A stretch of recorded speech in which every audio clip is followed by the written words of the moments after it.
a Gonzalo, pero vamos a seguir conversando con él sobre todo, sobre lo mismo, creo yo. Ya está listo Gonzalo Vial, de Huella Local, con quien vamos a conversar sobre una ley en particular exactamente el día de hoy. Hola Gonzalo, ¿cómo estás? ¿Cómo está Gonzalo? No nos escucha. Hola, ¿cómo están? Bien. ¿Todo bien aquí? Dándolo. Lo escucho perfecto. Ya. Sí, lo escucho perfecto. Perdona, No, Gonzalo, ¿dónde escuchándolo, estás? ¿Dónde estás? Porque siempre estás en lugar en San distinto. Clemente. Ya, y San por eso Clemente. tiene ese chaleco grueso. ¿Ah? Sí, porque Claro, hace aquí un todavía calor. no llega el verano tan fuerte. No, aquí ya llegó el verano, 30 grados, toda la cuestión. Chicos, acá llegó el verano. Así es sabido. No, escuchándolo atentamente, pues leí los reportajes también. Es notable el trabajo que realiza el medio, porque realmente lleva voces distintas, pues, y yo creo que a la ciudadanía le hace mucha falta escuchar estos testimonios distintos, porque uno se va explicando, ¿cierto? Porque la idea de la caricatura y la violencia es tan terrible. O sea, Iván Puduja ha estado durante un año escribiendo sobre la violencia, como que alguien la está llamando, como que alguien la invoca, como que alguien la justifica. Y un urbanista, Gracias. ¿cierto?, tan prestigiado, que trabaja para grupos empresariales tan importantes, debería tener una visión un poquito más docta del problema, ¿no? De por qué hay causa de la violencia, y ustedes con el medio están de alguna manera difundiendo las voces que nos llevan a resignificar la violencia. La violencia finalmente que tanto se condena en la Plaza Italia, pero que pasa tan piola, por decirlo de alguna manera, cuando Ponce Lerú, ¿cierto?, que roba de harto, es absuelto, ¿cierto? O sea, se le da un perdonazo que no tiene ninguna consistencia con el perjuicio al Estado, que es mucho más que cualquier semáforo, que es mucho más que cualquiera de las cosas que se le imputan a estos cabros que pucha, han vivido en una marginación donde la violencia es parte del cotidiano, por lo tanto, pedirle otra mirada es tan difícil, ¿no? Por lo menos a mí me genera una culpa llegar a condenar una cosa de ese tipo. Y a mí me da mucho sentido lo que tú dices respecto de Poduje, porque Poduje, siendo tan bueno para hablar y no hace un análisis mínimo que llegue a la conclusión que tú llegas, pero no, se dedica a lo otro y hablar mal del Frente Amplio, del PC, y siempre lo mismo. Digamos una cosa, acá el PC... No, que él está resentido porque quería ser ministro de Vivienda y Urbanismo de Lago. Y como el Frente Amplio no apoyó en su minuto a Lago, él quedó fuera de esa carrera, quiso ser alcalde de Maipú, le pidió ayuda a Jadwe para que lo orientara, siempre quiso tener vínculos con el mundo progresista y nadie lo pescaba porque tiene una soberbia y una mirada conservadora que no calza. Entonces, todo ese resentimiento él lo vierte hacia el Frente Amplio sin ninguna justificación. Ha perseguido al alcalde Charp, ha perseguido al alcalde Jadwe. Es realmente penoso lo que hace. Bueno, tuvo que salirse de la Universidad Católica porque ya a la misma universidad le daba vergüenza leer.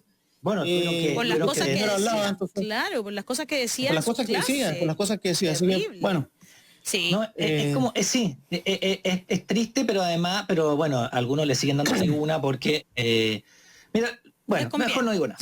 Porque les conviene, Ya. digámoslo así. Mejor no digo nada. Bien, Oye, pero entremos en materia, Gonzalo, para que hablemos de las regiones, Sí. porque vamos a hablar sobre una ley, ¿verdad? Se llama, mira, se preguntan en varios medios, ¿se descentraliza el financiamiento para las regiones realmente? Dado el poco entusiasmo demostrado por el gobierno con la descentralización, el proyecto sobre rentas regionales se podría catalogar como una iniciativa conservadora en rentas regionales, consejos centralistas, muy concentrada en el control y fiscalización sobre el uso de recursos, pero que puede perfeccionarse en 3 sentidos. Clarificar el origen del financiamiento de los nuevos fondos regionales, evitando que se resienta el Fondo Nacional de FNDR, promover un mecanismo de coparticipación de las regiones en la recaudación de impuestos que pagan empresas que desarrollan actividades intensivas en sus territorios y erradicar los rasgos centralistas. Pero, más allá de eso, ¿es realmente esta ley algo que podría favorecer a las regiones? ¿Sí o no? Gonzalo Vial, te escuchamos. Si no, ¿por qué? Bueno, Eso.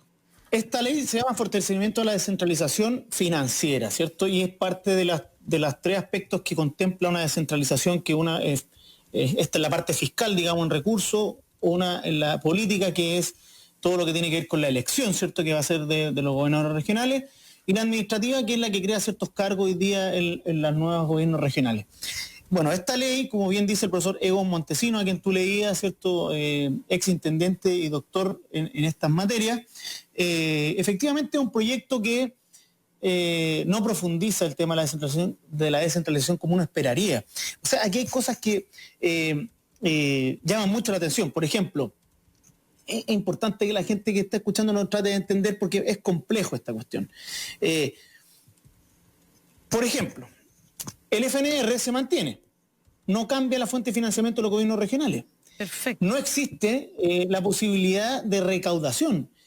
Cualquier medida de descentralización fiscal en el mundo, y por cierto de los países de la OCDE, integra la posibilidad de que haya recaudación, es decir, que la cobren ciertos impuestos, ciertas actividades que hoy día no están contempladas en la ley. O sea, hoy día, nuevamente, va a ser el nivel central el que a partir de una solicitud del gobierno regional, ¿cierto?, del nuevo gobernador regional, va a determinar a través de la DIPRES cuánto es el presupuesto para cada región. No van a tener prácticamente ninguna autonomía, con algunas cosas irrisorias, como por ejemplo, el gobierno regional va a poder disponer del 1% del presupuesto previa aprobación de Hacienda y con el 2% del core aprobado para hacer una propuesta propia de financiamiento de algún proyecto. El 1%.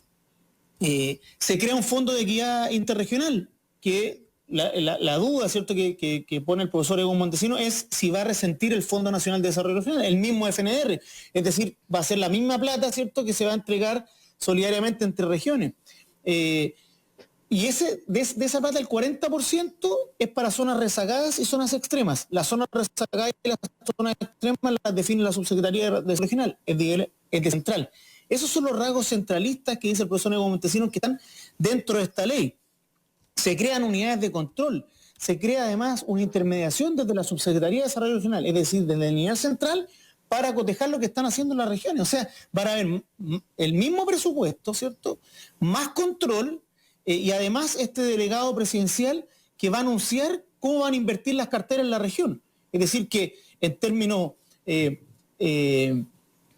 políticos, ¿cierto?, de señal política, quien va a anunciar la gran inversión en la región va a seguir siendo el presidente, que elige al delegado presidencial. Entonces, realmente lo que vemos aquí es un proyecto que, como bien dice, muestra el poco entusiasmo y el poco compromiso con el mismo programa de gobierno, y que desatiende todo lo que fue la Comisión de Descentralización del 2014 que proponía dentro de las propuestas de responsabilidad fiscal el tema del impuesto territorial. O sea, que las regiones pudiesen tener cierto grado de presupuesto autónomo. Entonces, para que vayamos comentando, tengo hartas cosas aquí que irles comentando, pero siguen siendo el pago de patentes comerciales, se sigue haciendo en las unidades centrales de las empresas, no pagan lo donde mismo. Generan... Eso no tuvo ningún cambio. Yo quisiera plantear un tema... A ver Dale, Daniel, para que conversemos, porque es complejo. Gonzalo, ¿no sería más lógico que a nivel de la Subsecretaría de Desarrollo Regional se hiciera una comisión de los gobernadores o de sus representantes para ver en esa comisión, no en su gobierno del subsecretario, sino que en la comisión de gobernadores, entre ellos, con votación entre ellos, cuáles son los lugares que necesitan más, entre ellos conversando, cada uno se propone entre ellos, lo conversan, proponen más, entonces de ahí sale el fondo, no viniera el poder central el dónde voy a poner la plata y a quién, sino que los propios gobernadores, una comisión de ellos, vieran qué región necesita más, y ahí habría una solidaridad entre regiones, conocerían los problemas de los otros, porque en el fondo sigue siendo la decisión final del gobierno central. Si tú haces una cuestión más colegiada con los propios gobernadores, ellos tendrán que decir, entonces podéis pasarle la cuenta a ellos mismos, decir, ya, ¿sabes qué? Los gobernadores... Ahí está el punto de la recaudación autónoma, Daniel, no solamente en los países desarrollados, efectivamente, es la idea de recaudar autónomamente es que precisamente no necesariamente vas a tener presiones indebidas al nivel central porque vas a tener autonomía. Por lo tanto, ese porcentaje de presupuesto el gobierno regional lo va a poder usar en esas precariedades, ¿cierto?, que los programas de gobierno regional van a tener que abordar. Por ejemplo, aquí se crea el Fondo de Equidad Interregional. Ese fondo se llamaba Fondo de Convergencia para la Equidad Regional y estaba propuesto en la Comisión de Descentralización de la presidenta Bachelet. Este fondo hoy día no aclara de dónde va a salir esa plata y ocupa variables de pobreza multidimensional para distribuir, pero se reserva el 40% nuevamente al nivel central, a través de los programas de zonas rezagadas y zonas extremas, definida por el subsecretario de Desarrollo Regional, que como le he dicho varias veces en este programa, tenemos ¿por qué lo tiene que definir el gobierno turno y no los gobiernos regionales? Eso es lo que no entiendo. Es que lo que pasa, Daniel, yo ahí y Ale, yo ya veo que esto lo vamos a tener que resolver con la nueva Constitución. Sí, o sea, aquí lo mismo. tenemos una Constitución hiperpresidencialista, claro, sí, centralista, totalmente vertical, que homogeneiza los territorios machista, y totalmente sectorialista. Entonces, en todos esos puntos que pongo, hiperpresidencialismo, centralismo, vertical y sectorialista, está el centralismo inmerso para no permitir el desarrollo de las regiones. Entonces, cuando tú tienes un gobernador regional que no va a tener autonomía presupuestaria, sino va a tener una de fuerza, porque lo que uno ve, toda una unidad de control nueva, ¿cierto? La subdere intermediando. O sea, no solamente va a tener a la IPRES encima, sino que va a tener la subdere, a quien va a tener que reportar al nivel central, así como están gastando las cosas. Yo les quiero contar que hace una semana atrás salió un informe de evaluación de 700 programas públicos. ¿Ya? Y la gran mayoría de ellos mostraba ineficiencia en el gasto y el 30% de ellos ni siquiera tenía indicadores de impacto en el desarrollo del mismo programa. Así gasta a nivel central, pero cuando tú vas a descentralizar fiscalmente, es decir, que hay autonomía presupuestaria, ahí empiezan las unidades de control, porque el poder central se manifiesta de esa manera. Y eso es lo que a mí me indigna en este caso, porque si viéramos realmente una manga ancha respecto de la autonomía presupuestaria de las regiones, bueno, ponle todas las unidades de control que tú quieras. Pero si tú mantienes el FNDR como la única fuente de financiamiento o la más robusta para las regiones, no estás cambiando nada. Entonces, pero explica un poco, a ver, Gonzalo. Explícale a la gente qué es y en qué consiste y por qué tú sostienes eso, porque la gente no sabe, tú estás avanzado 3 pueblos para allá y la gente no sabe. Explica. ¿Qué es lo que es el FNDR, Fondo Nacional de Desarrollo Regional? Claro. ¿De dónde sale? Pero explícalo un poquito, porque si no... El Fondo Nacional, los gobiernos regionales elaboran lo que se llama el anteproyecto de inversión regional, el ARI, ¿ya? Y envían al nivel central su propuesta de inversión, ¿ya? Y se discute la ley de presupuesto, ¿cierto? Que la discute el Ministerio de Hacienda de la División de Presupuesto y el Parlamento, y establece un presupuesto para la región, ¿ya? Basado en un anteproyecto de inversión regional. Eso se hace hoy día, ¿cierto? Y se va a hacer mañana, a través del Fondo Nacional de Desarrollo Regional. No hay ninguna inyección distinta de financiamiento que dé autonomía política para responder al electorado que te eligió. Y para eso, la Comisión de Descentralización, la Fundación Chile Descentralizado y otras han propuesto medidas como, por ejemplo... Se nos quedó pegado. Nunca lo supimos. ¿Pero cómo? En ahí sí, nivel local... Ahí volviste, Gonzalo. No, nos quedamos en él, como por ejemplo, quedaste... Ahí estoy. Por ejemplo, ahí estás. Quedaste pegado. De nuevo. Como por ejemplo, de nuevo. La equidad en el pago de patentes comerciales. Ya. Todos sabemos que las empresas tienen su oficina en Las Condes, pero extraen el pino, ¿cierto? Las forestales en Arauco y pagan patente comercial en Las Condes, ¿cierto? El pago de impuestos a la tala de empresas forestales, que no pagan impuestos, ¿cierto? Estamos hablando, la propuesta habla de empresas forestales que tengan más de 200 hectáreas de pino plantado, no estamos hablando de pequeños, ¿no? Para que la gente no diga, ¿por qué no puede ser de todos? ¿Por qué no puede ser de todos? Si todos deberían pagar impuestos por todo. Pero que paguen más los más ricos. Daniel, para que no te digan que esto impide el emprendimiento y toda esa cosa. ¿Qué emprendimiento? Todo aquel que emprende tiene que pagar impuestos. Todo aquel que emprende tiene que pagar impuestos. Este es un impuesto específico porque tiene que ver con las empresas forestales. O que paguen impuestos territoriales. O que paguen impuestos territoriales. Esa es la propuesta. Es que yo me fui más allá. ¿Pero por qué?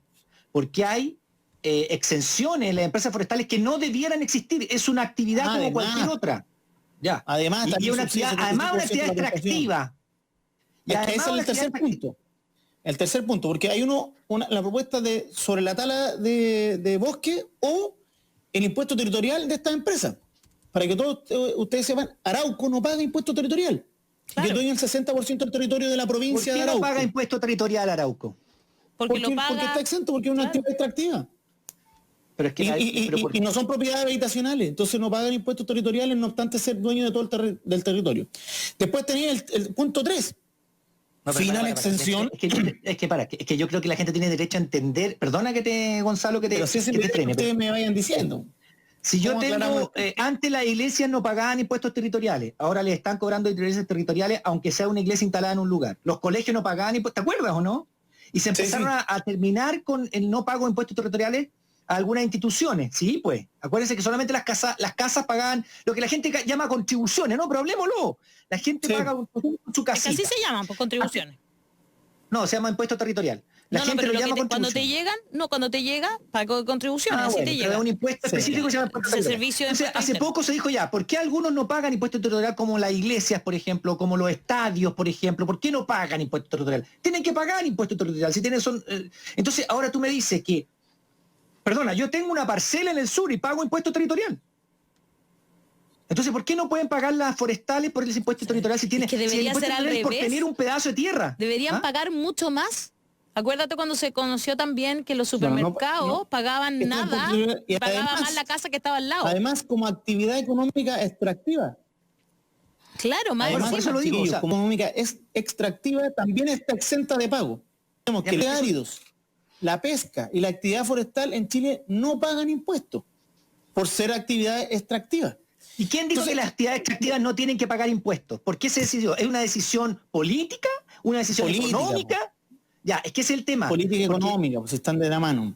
Entonces, ¿por qué te estoy diciendo todas estas cosas?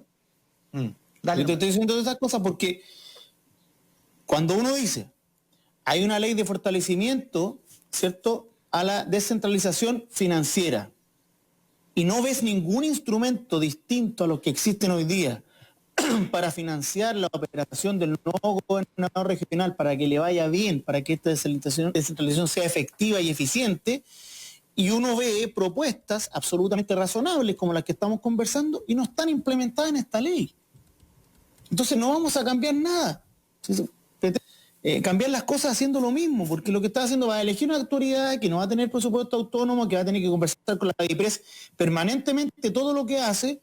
La DIPRES es del gobierno central, ¿cierto? Por lo tanto, si no te toca tú eres gobernador regional y no te toca un presidente de tu mismo tendencia política, vas a tener al delegado presidencial en tu contra, vas a tener a todos los alcaldes del otro lado en tu contra y vas a tener a la DIPRES en tu contra y al Ministerio de Hacienda, que el 1% de autonomía que tú tienes también lo tienes que negociar con el Ministerio de Hacienda.